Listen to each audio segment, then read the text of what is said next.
Third axis जो body के plane के परपेंडिकुलर होगा, ये देखें जेड एक्सिस जैसे, इसके अबाउट मोमेंट ऑफ इनर्शिया आप सिंपल दोनों मोमेंट ऑफ इनर्शिया एक्स और वाई एक्सिस पे जो मौजूद है उनके समेशन से फाइंड कर सकते हैं। ऐसे एक स्क्वायर प्लेट है जिसकी साइड्स की वैल्यू ए और ए है, और कोई भी एक्सिस जो इसके सेंटर ऑफ मास से पास हो और इसी प्लेन में एग्जिस्ट कर रहा हो, उसके अबाउट मोमेंट ऑफ इनर्शिया की वैल्यू फाइंड करना with the help of the theorem of perpendicular axis. मतलब उसका यूज है कि अगर मान लें एक सिचुएशन ऐसी हो जिसमें कोई बॉडी हो और उसका किसी एक्सिस के अबाउट मोमेंट ऑफ इनर्शिया हमें मालूम हो, और उसमें से एक पार्ट को कट करके निकाल दिया जाता है। जैसे ये देखें, मान लें ये एक्सिस है और इसके अबाउट मोमेंट ऑफ इनर्शिया हमें मालूम है इस बॉडी का, और इसमें से क्या हुआ कि ये जो बॉडी थी, ये जो बॉडी, इसे डुप्लीकेट कर रहा हूं मैं, इसमें से एक पार्ट को कट कर दिया गया, कट करके निकाल दिया गया। अब जानते हैं इसका मोमेंट ऑफ इनर्शिया अफेक्टेड हो जाएगा।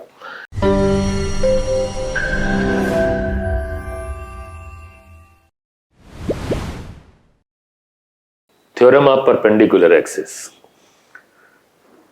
किसी भी एक्सिस के अबाउट मोमेंट ऑफ इनर्शिया निकालने के लिए दो theorem, theorem of parallel axis and theorem of perpendicular axis, इन दो थ्योरम के हेल्प से आप किसी बॉडी का किसी एक्सिस के about moment of inertia find कर सकते हैं। फर्स्ट थ्योरम आप पढ़ चुके हो, थ्योरम ऑफ पैरेलल एक्सिस, और अब मैं डिस्कस कर रहा हूं theorem of perpendicular axis.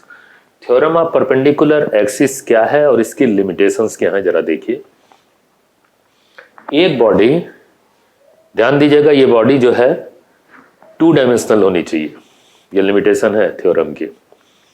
To dimensional body का मतलब है जैसे लेमिना हो गया या एरिया हो गया या प्लेट हो गया, 3D बॉडी नहीं। अगर टू डायमेंशनल कोई बॉडी आप लेते हैं और उसमें मौजूद दो एक्सिस परपेंडिकुलर, एक्स एक्सिस और वाई एक्सिस, उसमें मौजूद का मतलब है कि ये दोनों एक्सिस इस बॉडी के प्लेन में होने चाहिए। अगर ऐसे दो एक्सिस जो इस बॉडी के प्लेन में है उनके अबाउट मोमेंट ऑफ इनर्शिया अगर हमें मालूम है, तो थर्ड एक्सिस जो बॉडी के प्लेन के परपेंडिकुलर होगा, ये देखें जेड एक्सिस जैसे, इसके अबाउट मोमेंट ऑफ इनर्शिया आप सिंपल दोनों मोमेंट ऑफ इनर्शिया एक्स और वाई एक्सिस पे जो मौजूद है उनके समेशन से फाइंड कर सकते हैं। ऐसे I Z is equal to I X plus I Y,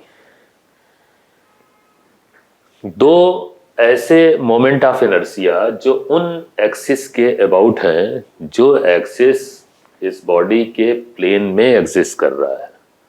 तो थर्ड एक्सिस जेड एक्सिस जो है उसके about moment of inertia simple summation से आ जाता है।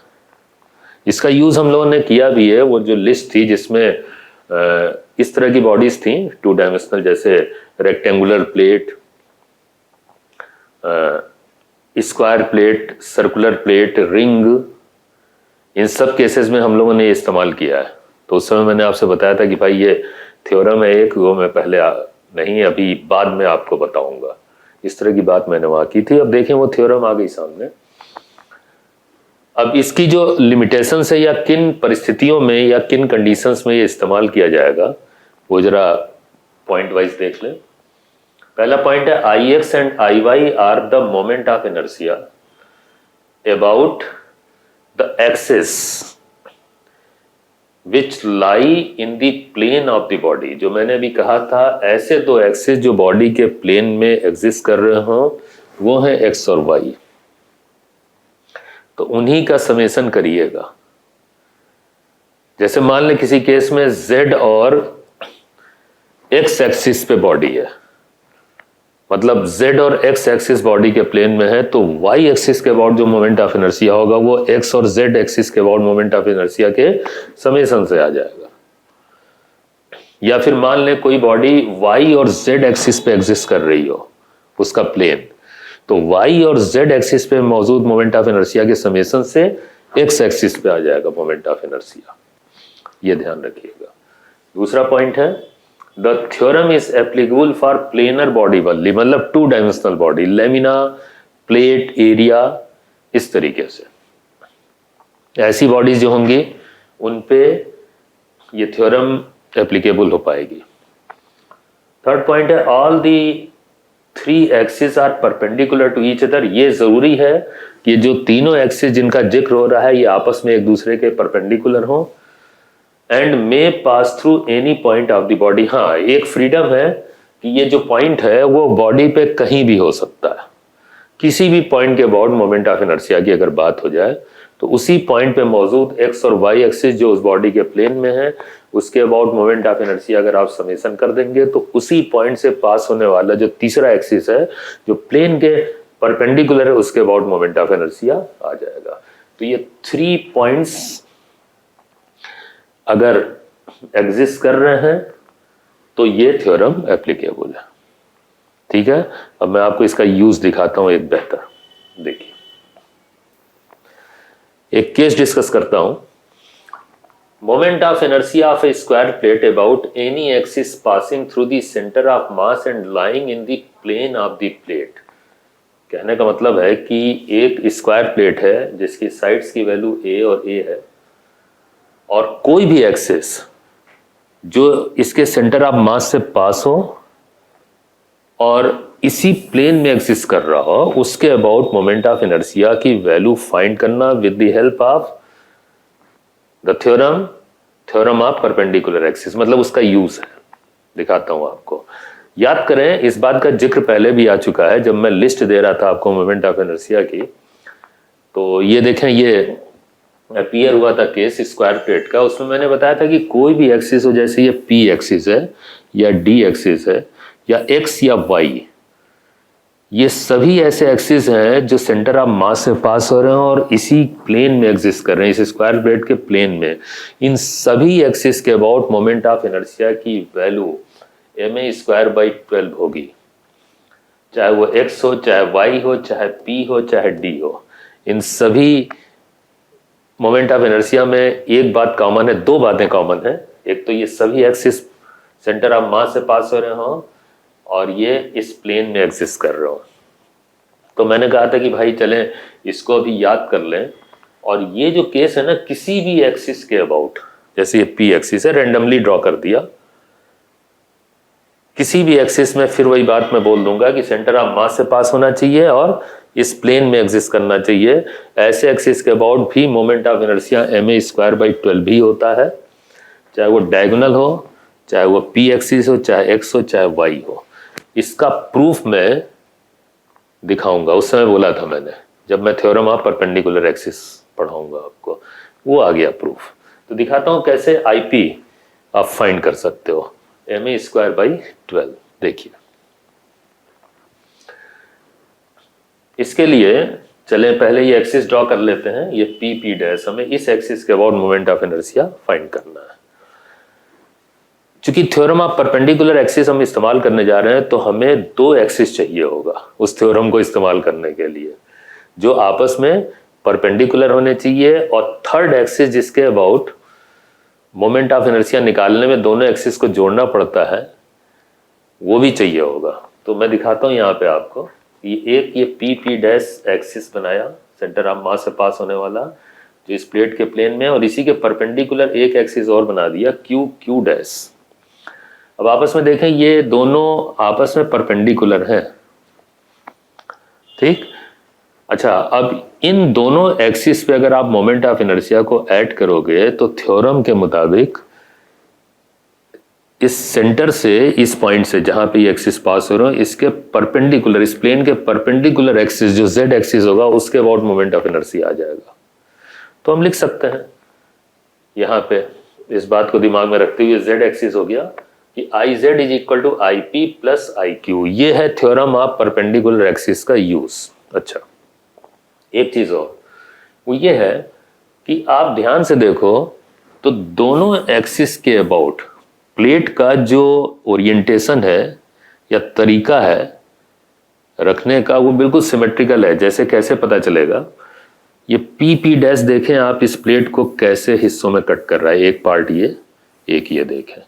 और इसी तरीके से आप q को देखेंगे तो ये भी 2 हिस्सों में बिल्कुल उसी तरीके के 2 पार्ट में ये कट कर रहा है प्लेट को।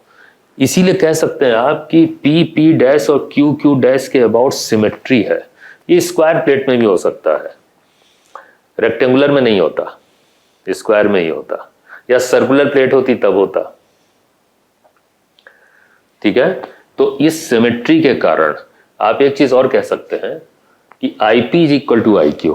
ये दोनों मोमेंट ऑफ इनर्शिया, दोनों एक्सिस के about moment of inertia same होंगे due to symmetry about PP dash and QQ dash axis.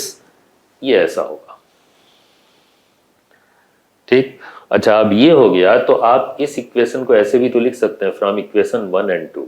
आप लिख सकते हो IZ is equal to IP plus IQ की जगह भी IP आप रख लो। ठीक है ना, क्योंकि IQ IP तो बराबर हो गया, तो ये लिख सकते हैं आप IZ is equal to twice IP, या फिर IP is equal to IZ by 2। ठीक, एक पार्ट तो ये हो गया, ये थ्योरम आप परपेंडिकुलर एक्सिस और सिमेट्री का यूज करके। और IZ की वैल्यू आपको लिस्ट में बताई जा चुकी है कि कितनी होती है। IZ जो था वो आप ध्यान दें, IZ की वैल्यू थी MA स्क्वायर बाई 6, ये बताया जा चुका है आपको। ठीक है, अब वो वहां से रख देते हैं और लिस्ट से उठा के IZ की वैल्यू और देखें 2 से डिवाइड कर दें, आपको पता चल जाएगा IP कितना होगा। IP हो जाएगा MA स्क्वायर बाई 12। यह है तरीका फाइंड करने का। मैंने यूज आपको दिखा दिया थ्योरम ऑफ परपेंडिकुलर एक्सिस का, और इसी बहाने ये प्रूफ भी हो गया। तो इसीलिए कहते हैं कि ये स्क्वायर प्लेट जो है ना, उसमें कोई भी रैंडम एक्सिस आप बना लेंगे, है ना, जो सेंटर से पास हो और इसी प्लेन में हो, उसके अबाउट यही मोमेंट ऑफ इनर्शिया एग्जिस्ट करेगा। ये जनरल हो गया ना, ये IP एक जनरल इस टाइप के एक्सिस को रिप्रेजेंट कर रहा है, मतलब P डैश एक्सिस। ठीक है, ये है तरीका।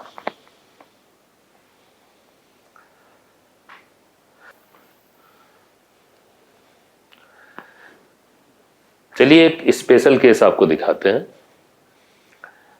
कि to find moment of inertia of a body whose part is cut off. हम लोगों ने अभी देखा भाई, दो चीजें देखी हम लोगों ने मोमेंट ऑफ इनर्शिया में। एक तो लिस्ट देखी हम लोगों ने जिसमें काफी कुछ मोमेंट ऑफ इनर्शिया हमें याद हो गया, हमने तैयार कर लिया। और अभी दो थ्योरम भी आपने देखी थी कि उसके जरिए हम कोई भी मोमेंट ऑफ इनर्शिया फाइंड कर सकते हैं किसी भी एक्सिस के अबाउट, है ना। अब आप जरा ये देखें कि अगर मान लें एक सिचुएशन ऐसी हो जिसमें कोई बॉडी हो और उसका किसी एक्सिस के अबाउट मोमेंट ऑफ इनर्शिया हमें मालूम हो, और उसमें से एक पार्ट को कट करके निकाल दिया जाता है। जैसे ये देखें, मान लें ये एक्सिस है और इसके अबाउट मोमेंट ऑफ इनर्शिया हमें मालूम है इस बॉडी का, और इसमें से क्या हुआ कि ये जो बॉडी थी, ये जो बॉडी, इसे डुप्लीकेट कर रहा हूं मैं, इसमें से एक पार्ट को कट कर दिया गया, कट करके निकाल दिया गया। अब जानते हैं इसका मोमेंट ऑफ इनर्शिया अफेक्टेड हो जाएगा। अभी कुछ था और अब बदल गया क्योंकि इससे पार्ट निकाल लिया गया। तो अब ये जो कट पार्ट है ना, ऐसे ये जो निकाल दिया गया, इससे नहीं, जो ये कटने के बाद जो ये हिस्सा बचा हुआ है, इसका मोमेंट ऑफ इनर्शिया कैसे निकाला जाए, इसको मैं सिखाता हूं आपको।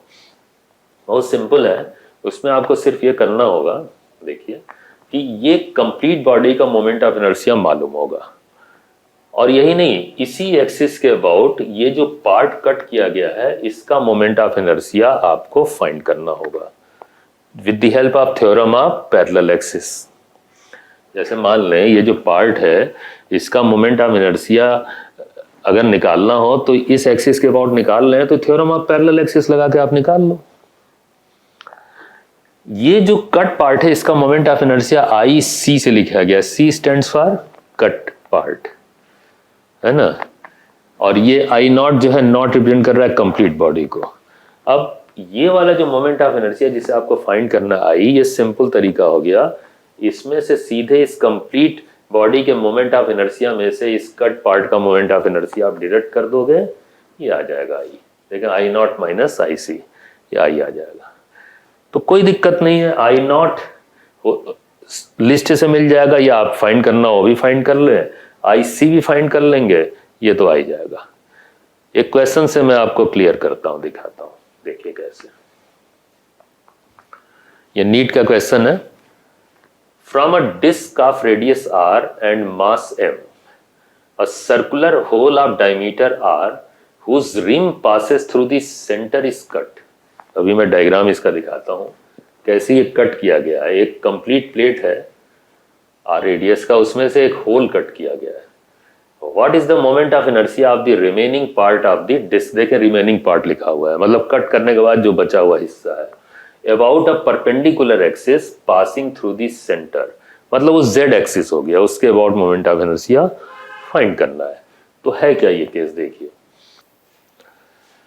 क्वेश्चन में कुछ ऐसे दिया हुआ है, एक सर्कुलर डिस्क है जिसका रेडियस r है और उसमें से एक सर्कुलर पार्ट कट किया गया है जिसका डायमीटर r है, ये डायमीटर है r के बराबर। इसका मतलब हो गया इसका रेडियस r/2। और ये जो सर्कुलर पार्ट कट किया गया है इसका रिम, मतलब किनारा, ये जो है रिम, ये इस डिस्क के सेंटर से पास हो रहा है। इससे आप इस प्लेट को ड्रॉ कर सकते हैं, इस कट पार्ट को, जैसा इसमें इंफॉर्मेशन है। अच्छा, पूरे प्लेट का मास तो, कंप्लीट प्लेट का मास तो m दिया हुआ है। ये जो सर्कुलर पार्ट है इसका मास तो मालूम नहीं है, तो हम लोग, आप जानते ही हो कैसे इसको हम प्रोसीड करते हैं, वो एक डेंसिटी एज्यूम करनी पड़ेगी सिग्मा, ठीक, मास पर यूनिट एरिया, उसके हेल्प से हम लोग करेंगे इसे। लेकिन फिलहाल ऐसा कर रहे हैं हम कि ये जो कंप्लीट बॉडी है इसका मास कुछ मान लेते हैं और ये जो पार्ट कट किया गया इसका मास हम कुछ मान लेते हैं, और उससे मोमेंट ऑफ इनर्शिया एक्सप्रेशन लिख के उसे डिडक्ट करके हम लोग रिमेनिंग पार्ट का मोमेंट ऑफ इनर्शिया फाइंड करेंगे। रिमेनिंग का मतलब ये जो हिस्सा, ये जो दिख रहा है ग्रीन वाला, इसका, ठीक है, ये अप्रोच करना है। तो चलिए शुरू करते हैं यहाँ पे। तो आई जो रिमेनिंग पार्ट है इसका moment of inertia, total complete moment of inertia में से ये जो कट पार्ट है इसके मोमेंट ऑफ इनर्शिया को डिडक्ट करके आ जाएगा। और एक्सिस है इस सर्कुलर प्लेट के सेंटर से पास होने वाला ये परपेंडिकुलर एक्सिस, मतलब जेड एक्सिस।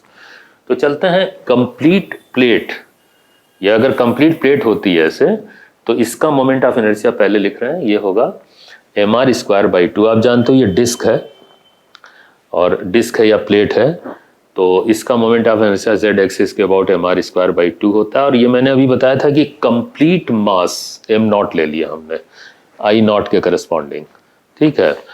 और इसमें से ये वाला जो पार्ट है जो कट किया गया है इसका मोमेंट ऑफ इनर्शिया निकाल के डिडक्ट करेंगे। अब निकालने का मतलब क्या है, आप खुद देखो कि असल में ये जो डिस्क कट किया गया है इसका सेंटर ये है, और एक्सिस जिसके अबाउट मोमेंट ऑफ इनर्शिया चाहिए वो शिफ्टेड है यहाँ पे। इसका मतलब है कि इस एक्सिस के अबाउट मोमेंट ऑफ इनर्शिया हमें फाइंड करना पड़ेगा with the help of theorem of parallel axis. तो वो लगा देते हैं। तो देखिए थ्योरम ऑफ पैरेलल एक्सिस अगर लगाएंगे तो हमें ये डिस्टेंस चाहिए इन दोनों एक्सिस के बीच का। तो ये जो डिस्टेंस x होगी, है ना, वो कैसे आएगी, x = r/2 ये होगा। अब आप जानते हो यहाँ पे जब लिखते हैं तो फॉर्मूला होता है I0 + mx²। तो इस प्लेट का जो सेंटर ऑफ मास के अबाउट मोमेंट ऑफ इनर्शिया होगा वो होगा, लिखता हूँ यहाँ पे, mr²/2 से ही, ये देखिए m हो गया mc, मतलब कट पार्ट का मास, और इस पार्ट का जो रेडियस है वो r/2 है, तो ये r/2 रख दिया। तो वही mr², फॉर्मूला होता है ना mr²/2। तो mc हो गया, r जो है r/2 हो गया, तो mr² हो गया mr/2²/2। और उधर है ये mx², तो मास तो mc ले लिया हम लोगों ने, और x जो है वो r/2 है, ये देखिए। तो ये mx² I0 + mx² formula use किया है इसके लिए, थ्योरम ऑफ पैरेलल एक्सिस। और इसे अब सिंप्लीफाई कर रहे हैं, और सिंप्लीफाई करने में देखें ये तो ऐसे ही लिख दिया है, ये हो जाएगा, देखें mc कॉमन ले लिया है, ये r²/4 और ये 2 मल्टीप्लाई हो जाएगा तो ये 8 हो गया, और ये r²/4 तो हो ही जाएगा क्योंकि ये स्क्वायर है, ठीक। आगे बढ़ें, आगे ये देखें, ये ब्रैकेट के अंदर इसे ऐड कर दिया गया है, ये 3r²/8 हो जाना है, ये ऐड होके फिर अगले स्टेप में, ओके, यहाँ पे r²/8 कॉमन लिया गया है, तो ये 3mc हो जाएगा, और यहाँ से r²/8 अगर कॉमन लेंगे तो ये 4m0। आप जानते हो जो चीज़ कॉमन लेते हैं उससे यहाँ पे डिवाइड कर देते हैं।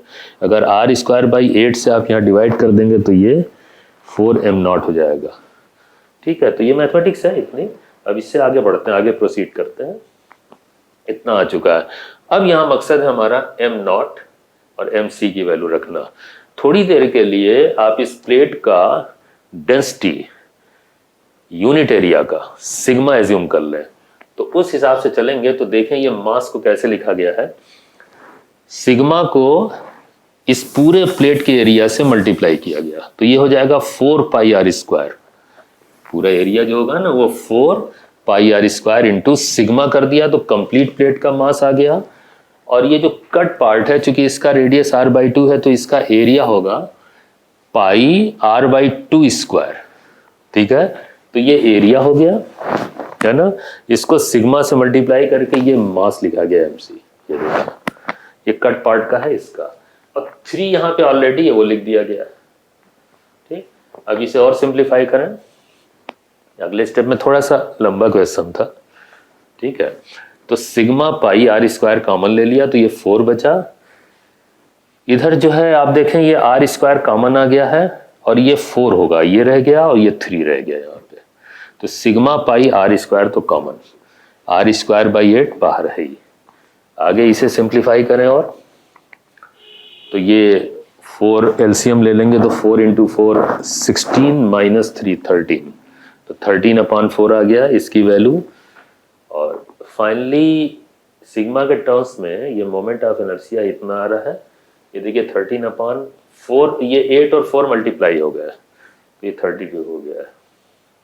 ये 32 हो गया, तो 13/32 sigma pi r to the power 4, ये r स्क्वायर और r स्क्वायर मल्टीप्लाई होकर r टू दी पावर 4 हो गया। लेकिन चूंकि पूरे प्लेट का मास कैपिटल M दिया हुआ है, तो उसके टर्म में फाइनली हमें आंसर देना होगा। तो सिग्मा का सब्स्टिट्यूशन कर देते हैं।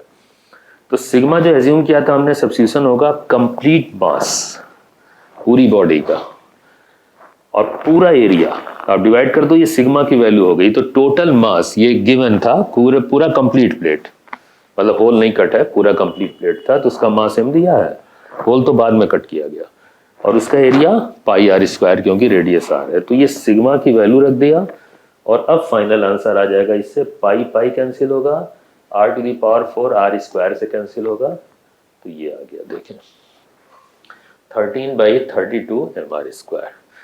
इस तरीके से इस तरह के केसेस को अप्रोच करना है। ठीक है, ये एक तरीका था, अच्छा क्वेश्चन था, इससे आपको आइडिया लग गया होगा। ठीक है।